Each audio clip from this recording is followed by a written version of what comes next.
Vítejte u dalšího videjka a dneska si zareagujeme na jedno video od Muna další. Pocestoval jsem celý Československo v Lambe. Já už jsem to viděl, protože to točím strašně dlouho. Brzo už, kdy už je to dávno vydaný, takže pokud chcete se podívat na ten originál, tak se můžete podívat na Munovo kanál. Já to nebudu zdržovat a jdeme pustit video. Veľmi dôležitá informácia. Na mojom e-shope nájdete moju novú čierno-fialovú mikinu Moon Fearless s odvážnou kombináciou farieb, potlačov na rukávoch a dizajn inšpirovaný budúcnosťou. Toto je najlepšia mikina, ktorú som kedy vydal, ale problém je v tom, že táto mikina je limitovaná. Takže pokiaľ ju chcete na Vianoce, je dobré, aby ste ju objednali čo najskôr, pretože kopu ľudí, čo kupuje darčeky na poslednú chvíľu, tak potom brečia v komentároch, že prečo je všetko vypredané, že to nestihli kúpiť. Preto nabehni už dnes na moonomerch.sk alebo klikni na link v popise a do objednávky si rovno môžeš prihodiť aj Moondrink alebo postelné prádlo. Jo, aj to máme nové. Jo, čaute ľudia, moje meno je Moon, vítam vás u nového videjka a dneska pôjdeme mojim Lambom z Prahy na východ Slovenska. Podobné video som v minulosti robil, ale robil som to s mojou Audinou a išiel som naopak z východu do Prahy. Teraz to ideme urobiť naopak a s mojim novým superšportovým autom značky Lamborghini. OK, len pre predstavu. Ja sa idem schválne na to pozrieť. Z Prahy do Sabinova je to prosím vás pekne 620 km a cesta mi bude trvať skoro 7 hodín. Pozrite sa, asi takto nejak to vyzerá a táto cesta ma teraz za pár minút bude čakať. Ale vidíte, ja tu mám aj pekný bordel, ja sa potrebujem vôbec zbaliť, pretože GoPročku som si tu takto nabíjal, tu si tiež každopádne berem na cestu. Pretože už nestíham, zase chcem prísť nejakú dobrú hodinu. Ja som vážne hrozne spontánny človek. Čo mi to vôbec napadlo? A že noťa si dávame sem, GoPročku si berem so sebou. Ukáž sa nám krásne, ukáž svoju krásu svetu. Je s týmto krasavcom dneska pôjdeme až na východné Slovensko. Jak toto všetko dám, hej kámo. OK, počkaj, v prvom rade potrebujem si asi takto nejak otvoriť kufor, ktorý je našťastie úplne voľný a nič tam nie je. Takže tu pôjde pekne krásne môj baťoch, akurát sa tu zmestí, nice. Toto si myslím môžeme zatvoriť.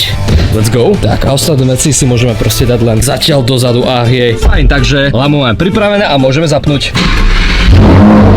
OK, na toto svet nie je pripravený. OK, fun fact, ktorý som vám ešte nikomu neukazoval je ten, že moja garáž je celkom dosť úzka. To znamená, že stále keď z nej chcem výjsť, tak si musím dávať pozor na moje spätné zrkadlá, aby som ich neotrel, pretože sú hrozne, ale že hrozne blízko pri rohu. Našťastie to ale nie je veľký problém a áno, krásne dokážem vyliezť. Yes, naša cesta začína. OK ľudia, aktuálne ideme z Pražského okruhu smerom. Nechápu, jak to mohu dělat, jako tady to video, jako já vím, že jako sice to udělal s Audinou, jak jel ze Slovenska až do Prahy a nechápu, jak to může tak zvládat, jako tady tu cestu, jako já bych to nezvládnu, jako 7 hodin, jako řídit. Centra, pretože pre dnešné video som si pre vás pripravil jedno také malé prekvapenie, pretože dneska na východ Slovenska nepôjdem sám. Dneska na východ pôjdem prosím vás pekne s Marley! Jo, je to tak, proste dneska som mu napísal, že hej Marley, idem na východné Slovensko a potrebujem kameramana. Úplne sprdele som sa opýtal, že hej nechceš náhodou so mnou? 6-hodinový trip v Lambe, bude to bizár a on že jo, to by som aj bych išiel. A som si hovoril, že what kámo, jak? Ty nikdy nie si tak spontánny tejpe. Ja som to myslel zo srandy, ale ako keď to myslíš vážne, tak okej, idem Lambom, ale zoberiem ťa. No a keďže je Marley zhodou náhod v Prahe, no tak teraz za ním idem do centra. Akurát teda musíme pretrpieť tú dopravu na Strakonickej, ktorá je akurát okolo nás. Ja som sa hrozne dlho bál tohto videa, pretože ja už som absolvoval takúto dlhú cestu. Už som bol na východnom Slovensku s mojím Lambom, ale nikdy som tam nebol napriamo. Stále som sa napríklad na prespate zastavil u Marleyho alebo na pár hodín u Maťa napríklad v Dubnici, ale nikdy som nešiel priamo bez prestáviek z Prahy na východ v Lambe. A preto chcem v tomto videu tak trochu otestovať, či vlastne je možné v takomto super športovom aute jazdiť ešte vo dvoch na dlhé trasy, ako je napríklad Praha a východné Slovensko. Pretože hej, toto auto je hračka. Proste keď chcete urobiť nejaký manéver, no tak to auto to vie urobiť proste instantne. Napríklad keď potrebujete zatočiť, proste toto auto je čistá proste.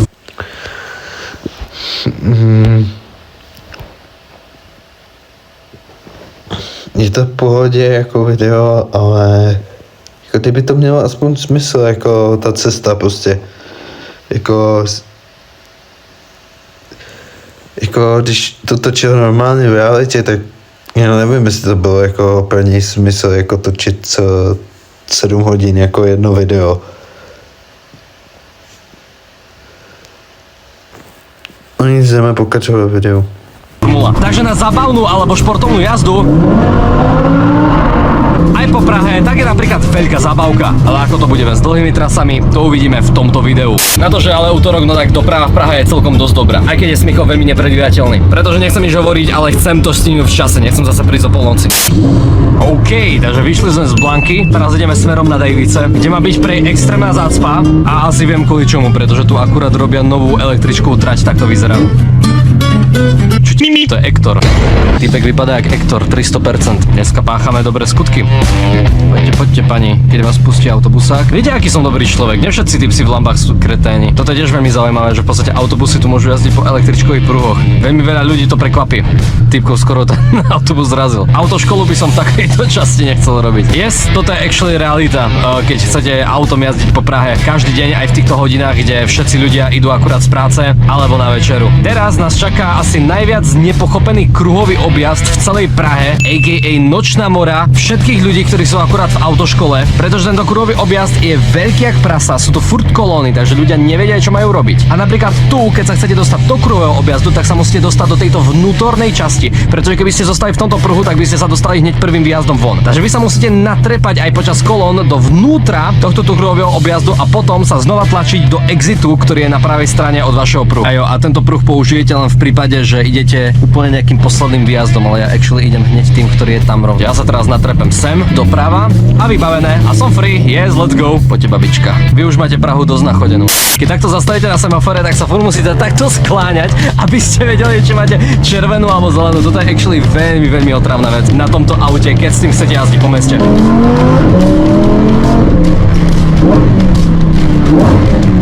Masaker. OK, tu niekde by som sa mal stretnúť s Marlim, takže tu idem takto profesionálne zaparkovať podélne a nefunguje mi ešte kamera, takže mám len senzory. Len mi senzory dostatočne pomôžu. A nesmiem do toho ešte odtrieť moje disky. OK, a tu má Marli kamaráta, u ktorého prespáva a my na ňo môžeme počkať. Let's go! Marli, nazdar, čus. Může odtapit. Natrepeme to všetko do toho auta. A to už se zabere nejvíc místa. Kámo, když oni točí spolu, tak jsou úplně totální kreténi. Tak poďme, tak ideme to hneď skúsiť, kámo. Jo, vlastně se zapomněl máš kufr napřed. Ty si pamätáš na to video, ako si ty riadil toto auto? Nie, nejak to tam naskladáme, sleduj. Ty to tam hoď úplne doľava. Počkej, já si vytáhnu jenom rukou si splň. To je tvoje ten tyk, jo? Nie, toto niekto nechal. Je hrozně malinký, já si to vždycky uvědomím, když to auto vidím. Že jo, no si to nikto neuvedomuje a potom to uvidia naživo a oni hovoria, že ako to je placka. No a v tejto placke dneska pôjdeme 700 km na východ Slovenska. Jaká je spotřeba? Nechci vedieť, budeme tankovať na 3-krát. To je actually tiež vec, ktorú som chcel zistiť cez toto video, že ako často vlastne budeme tankovať počas našej 700 km cesty. OK, Mates, challenge nasadnú do toho. No, jak si hovoril pred chvíľou, všetky veci ti vypadnú. To je prísť. Tady není místo na to ani. Ty vole, zlatý Hyundai. Jo, Mateju, naša cesta na východ začína. 6 hodín 40 minút. Actually to nie je až také zlé. To je skoro do Chorvatska, ty vole. Tak jedem. Terajší challenge je dostať sa z Prahy na D1 a modliť sa, aby na D1 neboli žiadne zácpy. Actually nie sú. Nevěřím, uvidíme v praxi. Kámo, nehovor mi, že musíme zaparkovať na to, aby mi to vôbec povolilo sa pripojiť ku CarPlayu. Á, fanúšik, aha, počujem. Hello, motherfucker. Dáme zrychlení.